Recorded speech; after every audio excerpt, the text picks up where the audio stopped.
Aujourd'hui, je vous présente l'interface diagnostic que j'utilise et qui s'avère être la plus puissante du marché, toutes marques confondues dans le domaine des valises avec pad de navigation. L'iSmart 730 de la marque Vidant regroupe plus de 48 marques et tous les modèles qui vont avec, classés par continent et par ordre alphabétique, comme on va le voir dans un instant. Si comme moi vous recherchez une interface diagnostic fiable et surtout complète qui regroupe toutes les fonctionnalités, alors c'est celle-ci qu'il vous faudra choisir, mais je vous montre ça pour en avoir le cœur net. Je vous fais une présentation rapide du package avant de passer à la pratique. Alors sur l'emballage, vous remarquerez une petite étiquette qui vous indiquera que la valise a été mise à jour avec la dernière mise à jour en français. Ça, c'est si vous la commandez sur le site de monoutillage.com.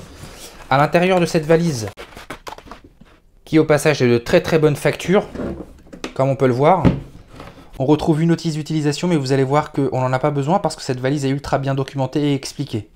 On retrouve également un guide de mise à jour qu'on abordera en fin de vidéo, un CD d'installation du logiciel iScanzilla qui vous permettra d'effectuer les mises à jour. Pareil, on aborde ça en fin de vidéo. Et vous avez un petit papier sur lequel est indiqué votre code d'enregistrement et votre mot de passe qui vous servira lors de l'installation du logiciel iScanzilla pour les mises à jour.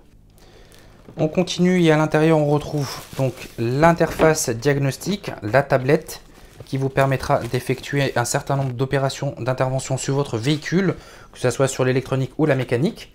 On a également à l'intérieur le câble OBD2 qui vous permettra de relier votre tablette à votre véhicule, ainsi que ce lecteur de carte micro SD sur lequel il va vous falloir installer la micro SD qui contient les données logicielles de votre tablette pour les brancher sur votre ordinateur. Et ça vous servira lorsque vous mettrez à jour grâce au logiciel qui est à l'intérieur et au guide d'utilisation. En fait, le guide, il explique très simplement qu'il faut mettre ça dans un lecteur, le lecteur CD de votre PC, puis lancer l'application grâce aux codes qui sont fournis ici. En fait, c'est très simple, on aborde ça en fin de vidéo. On passe maintenant à la tablette et sur la tablette on remarquera donc un port qui vous permettra de brancher votre câble OBD2 pour le relier à votre véhicule. Et cette prise OBD2 se connecte généralement pour la plupart des véhicules récents sous le volant, à cet endroit-là exactement. Vous allez devoir brancher votre prise OBD2 de votre valise à cet endroit-là, sur cette prise violette. Là il s'agit d'un modèle Volkswagen. Alors vous prenez votre prise OBD2 et vous la branchez. Et là, comme vous allez le voir, la valise va s'allumer. Voilà. La valise s'est allumée. Elle est alimentée par les 12 volts du véhicule. On a également une prise d'alimentation externe sur laquelle vous allez pouvoir venir adapter ce type d'alimentation externe. Sur le dessous, on retrouve une prise micro USB qui vous permettra de relier votre tablette à votre ordinateur. Et sur votre gauche, on a la carte micro SD de 32 Go qui contient les données logicielles de votre tablette et qui s'insère comme ceci. Alors cette valise diagnostic possède un écran couleur de 4,3 pouces d'excellente qualité. Alors pourquoi j'insiste sur ce point? C'est parce que lorsque vous travaillez en extérieur, la luminosité et les angles de vision de l'écran sont très importantes à l'usage et on s'en rend vite compte. Cette valise diagnostic est puissante, ultra réactive, sans absolument aucune latence. Lors des manipulations, on peut naviguer dans tous les sens pour un accès rapide aux rubriques en français, très bien expliqué à chaque ouverture des menus, comme vous allez le voir dans un instant. Alors on se retrouve à l'intérieur du véhicule pour vous présenter les différents menus de cette valise diagnostic iAuto 730 de la marque Vidant. Alors on va commencer déjà par faire un descriptif très détaillé de chacun des menus. Alors en tout et pour tout, il y en a 20. Il y a 20 menus, dont les deux premiers menus qu'on verra à la fin pour faire justement un diagnostic du véhicule et corriger un défaut d'airbag qui est apparu sur la planche de bord. Et les deux derniers menus qui correspondent aux paramètres qu'on verra au fur et à mesure de la présentation des menus. Alors on va commencer déjà par le premier menu, qui est celui indiqué par le sigle BRT, qui signifie batterie. Alors vous utiliserez cette fonction pour réinitialiser le capteur de surveillance de la batterie du véhicule afin d'effacer les informations de défaut d'origine sur la charge électrique insuffisante de votre batterie. Vous pourrez faire correspondre à nouveau votre batterie pour réaliser les actions suivantes. Alors la première action, c'est dans le cas où la batterie est remplacée. L'appareillage de celle-ci doit être effectué pour effacer les informations de l'ancienne batterie, comme son niveau de charge, auquel cas le module de commande correspondant détectera les fausses informations et invalidera certaines fonctions comme le démarrage ou l'arrêt automatique, l'utilisation du toit ouvrant sans fonction de déclenchement à touche ou encore le lève-vitre sans fonction automatique. Alors dans l'autre cas, on utilisera cette fonction pour faire correspondre le capteur du niveau de charge de la batterie et le module de commande, le calculateur en question, afin d'effacer les informations erronées sur le tableau de bord. Donc ça, c'est les deux cas où vous serez amené à utiliser donc ce module BRT, le module correspondant donc à la batterie. On passe ensuite à l'oil reset. L'oil reset qui signifie la réinitialisation du voyant d'huile. Alors il s'agit d'une fonction d'accès rapide pour certaines marques de véhicules. Si vous ne trouvez pas le modèle ou l'année de votre véhicule, il vous faudra rentrer dans la fonction scan ou diagnostic dans le menu principal pour accéder à ces fonctions. Notez que toutes les voitures n'ont pas cette fonction en sortie d'usine. Alors si votre témoin est allumé, ça vous indiquera que vous devez effectuer un entretien de votre voiture, huile, filtre à huile, etc.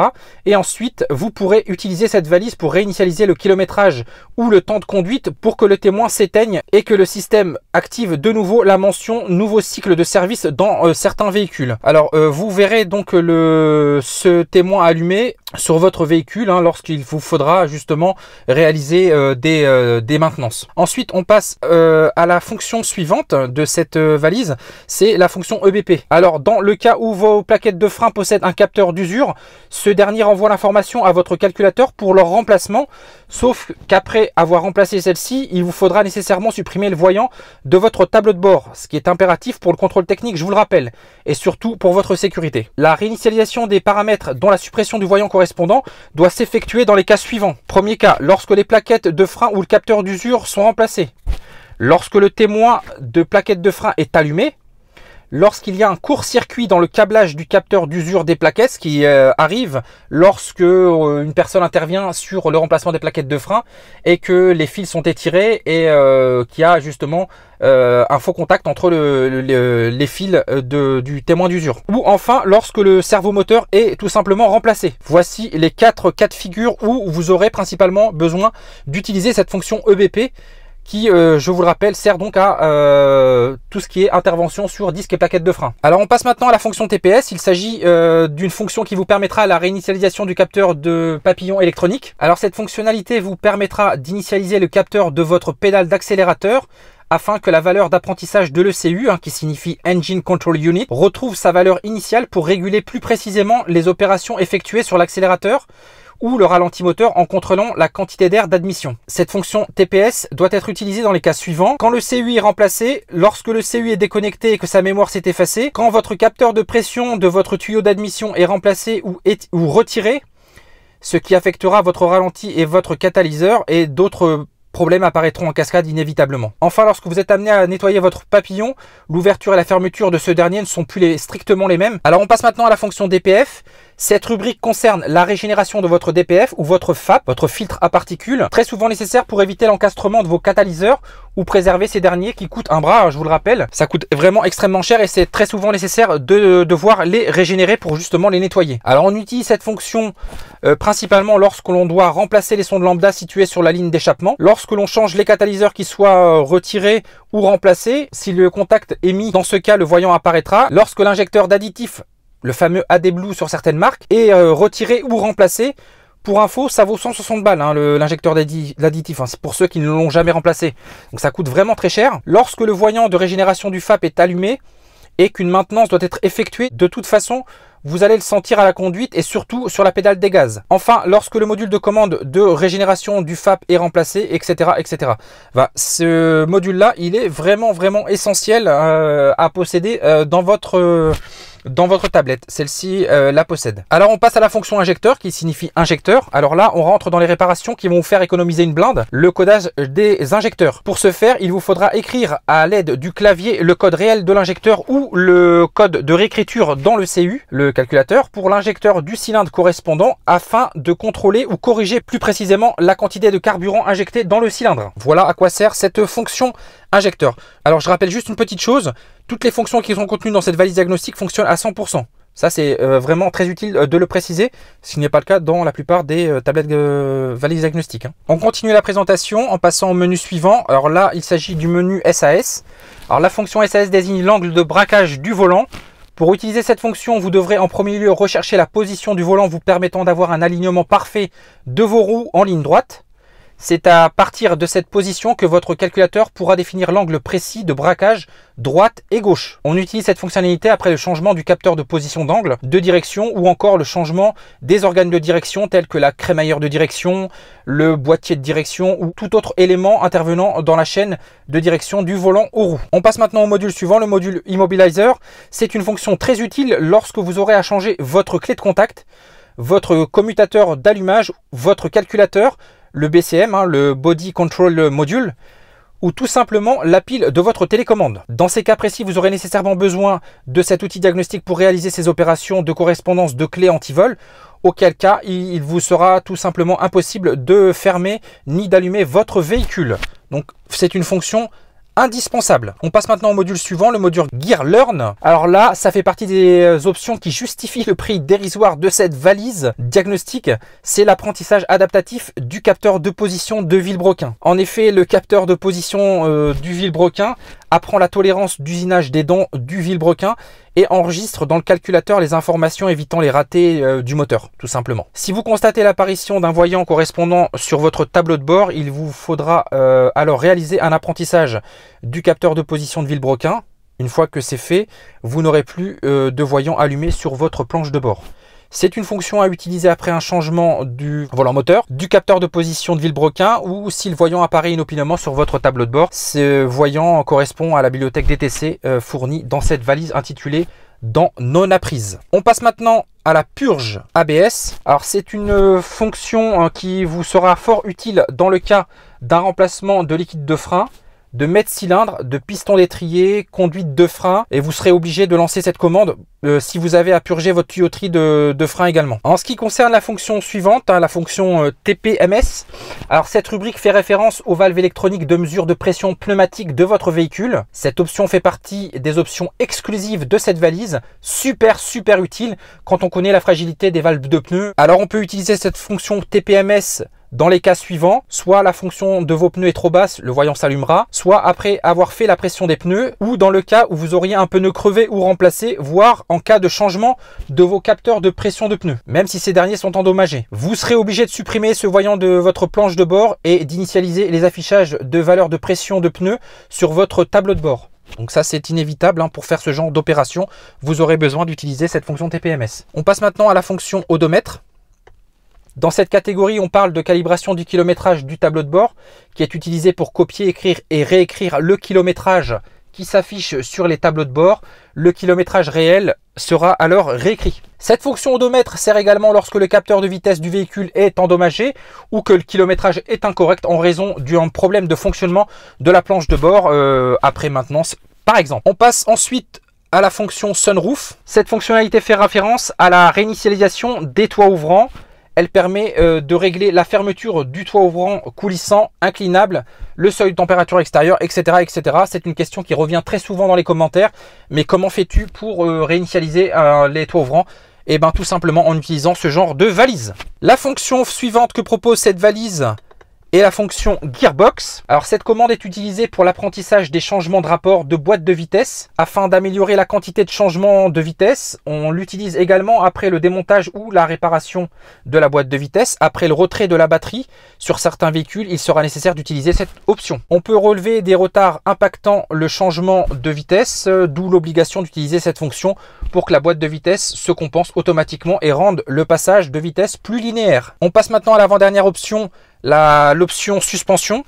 Alors cette fonction vous aidera à régler la hauteur de caisse de votre véhicule ou lorsque le capteur de hauteur de caisse ou votre capteur de hauteur de suspension, je pense par exemple à certaines marques comme Citroën qui les utilisent, mais il y a d'autres marques également qui utilisent cette option là. Alors lorsque le capteur est HS et que vous devez le remplacer, ce qui n'est pas du tout rare de devoir le faire et que la hauteur de caisse de votre véhicule est incorrecte pour le véhicule qui possède ces réglages de hauteur de caisse, il vous faudra dans ces cas utiliser la fonction suspension pour réaliser l'étalonnage de la hauteur. On passe maintenant à la dernière fonction, la fonction Headlight.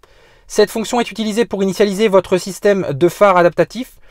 Ce dernier détermine s'il faut allumer automatiquement les phares en fonction de l'intensité lumineuse extérieure. Il observe votre vitesse de conduite, votre posture, afin d'ajuster l'angle d'éclairage des phares des véhicules. Vous savez, les fameux phares adaptatifs en fonction de l'angle de braquage du volant et la position de votre posture, etc. etc. Ben, vous aurez besoin, si le voyant s'allume, d'utiliser ce genre de valise diagnostique pour pouvoir l'éteindre après maintenance du véhicule, bien sûr. On passe maintenant à la fonction de configuration de votre tablette. Alors là, vous cliquez sur OK pour rentrer à l'intérieur et à l'intérieur, vous avez tous les menus qui vont vous permettre de paramétrer votre tablette, à savoir le langage, donc on est en français, l'unité de mesure en métrique puisqu'on est en Europe, les paramètres de bip, à chaque fois que vous déplacez le curseur, ça bipera ou pas, suivant ce que vous aurez choisi. Alors le key-test, en fait, ça c'est la fonction qui vous permet de détester l'ensemble des touches. Le test de LCD, c'est pareil, ça vous fera défiler tout votre écran de couleurs différentes pour pouvoir tester la luminosité, les couleurs, etc. de votre écran LCD. Écran LCD d'excellente qualité, franchement. Alors vous avez également le module à propos d'eux, là vous aurez le numéro de série, etc. de votre valise diagnostic, les raccourcis que vous pouvez utiliser et la collecte des données, ça c'est les fameux logs. Qui vous permettront d'envoyer, si vous les activez, les données enregistrées au fabricant lorsque vous mettrez à jour votre valise. Ça enverra les données enregistrées si vous le souhaitez. En dessous, vous avez 3 touches qui vous permettront d'accéder au menu, aux raccourcis sur votre écran principal. Donc ils sont toujours présents, que vous soyez rentré dans les menus ou pas. Vous avez la fonction OBD2, Oil Reset qu'on a vu en début de présentation, et la fonction EBP, ça c'est les touches raccourcis. Donc pour éviter. Et notez que lorsque vous devez naviguer pour remonter tout en haut, vous pouvez cliquer sur la touche en bas, la touche du bas, et vous remonterez directement en haut. On passe maintenant à la pratique. On va effacer un témoin d'airbag qui s'est allumé et dont le problème a été résolu. Donc je rappelle qu'il faut bien résoudre les problèmes avant d'effectuer ce genre d'opération.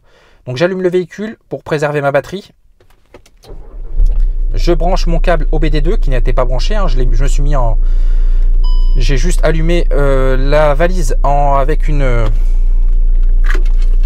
ce genre de choses. On se rend maintenant dans la fonction scan pour pouvoir supprimer le voyant d'airbag qui s'est affiché sur notre planche de bord. Pour ça, donc on va cliquer sur OK. On sélectionne la région du monde qui correspond à l'Europe. On fait OK. Ensuite, on sélectionne Volkswagen, puisqu'il s'agit d'un véhicule Volkswagen.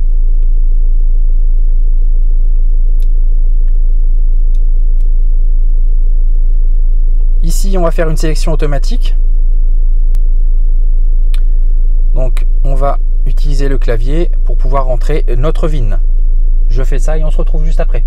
Voilà, le VIN du véhicule a été tapé à l'aide du clavier qui est ici. Vous faites déplacer votre curseur avec les flèches et vous cliquez sur OK à chaque fois pour sélectionner la lettre et le chiffre correspondant. On fait donc finir. Voulez-vous sauvegarder et continuer? On fait oui. Décodage en cours, voilà.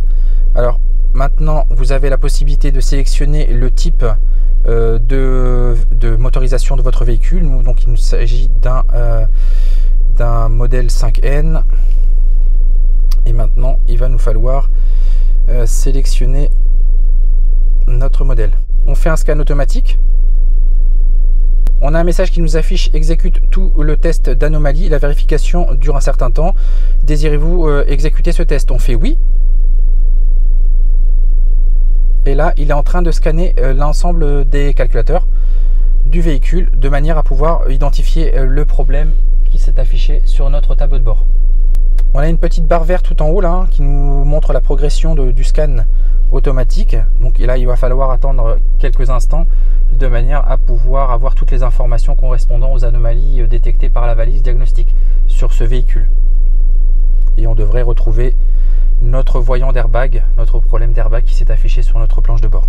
On peut voir en haut, alors je ne sais pas si vous allez bien le voir à la caméra, mais vous avez le pourcentage qui s'affiche, le pourcentage du scanner et la petite barre verte qui vous montre la progression du scan du calculateur sur votre véhicule grâce à cette valise. Vous avez également, grâce à la touche F2, la possibilité d'arrêter le scanner si vous apercevez l'anomalie qui s'affiche en rouge sur la liste qui est en train de défiler. Là, on va très certainement voir l'anomalie s'afficher. On va pouvoir l'arrêter pendant le scan pour pouvoir intervenir directement dessus et pas vous faire attendre un certain temps. Alors là, il vient de s'afficher sac gonflable, faute, et là on a le défaut d'airbag. Il vient de détecter grâce au petit signal sonore et à ce qui vient de s'afficher. Donc on fait pause, voilà. Là on revient sur sac gonflable. Sac gonflable, il nous met faute. On fait effacement rapide. Alors là, on a bien le voyant, alors je ne sais pas si vous allez bien le voir, mais le voyant s'affiche sur notre tableau de bord. On va faire effacement rapide.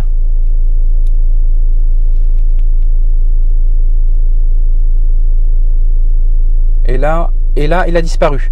Le voyant d'airbag vient de se retirer du tableau de bord et là on a bien sa gonflable passée. On fait OK. On vient de supprimer le voyant du tableau de bord grâce à cette valise. Alors là on voit bien que le voyant d'airbag avait bien été supprimé grâce à cette valise diagnostique de la planche de bord. Donc on a bien pu supprimer le voyant sans pour autant attendre la fin du scanner des calculateurs. Donc ça c'est vraiment une option super utile et super agréable à utiliser.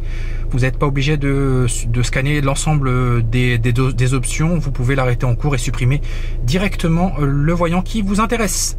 Sachez que la marque propose des mises à jour gratuites durant 3 années, ce qui n'est absolument pas négligeable, sachant que chacune des mises à jour contient un nombre très important de données. Les fichiers sont relativement lourds lorsque vous les mettez à jour, donc ça c'est une très bonne nouvelle. Et ensuite, lorsque vous aurez placé ce délai des 3 années, il vous en coûtera 60 € pour les mises à jour durant une année, sachant que c'est vraiment peanuts comparé à toutes les options qu'offre cette valise. C'est vraiment que dalle. Si vous la comparez à n'importe laquelle des interventions en garage, vous rentabiliserez votre machine si toutefois vous souhaitez la mettre à jour. Sachez que cette valise est utilisable avec ou sans mise à jour. Vous pouvez décider de ne pas la mettre à jour et d'utiliser uniquement les données qui sont à l'intérieur, sachant qu'il y a énormément de données de fournies à l'intérieur et une bibliothèque de code très complète. Sachez que vous pouvez retrouver cette valise grâce au lien que je vous mets en description sous cette vidéo. Je vous dis à très bientôt pour d'autres vidéos. Bye!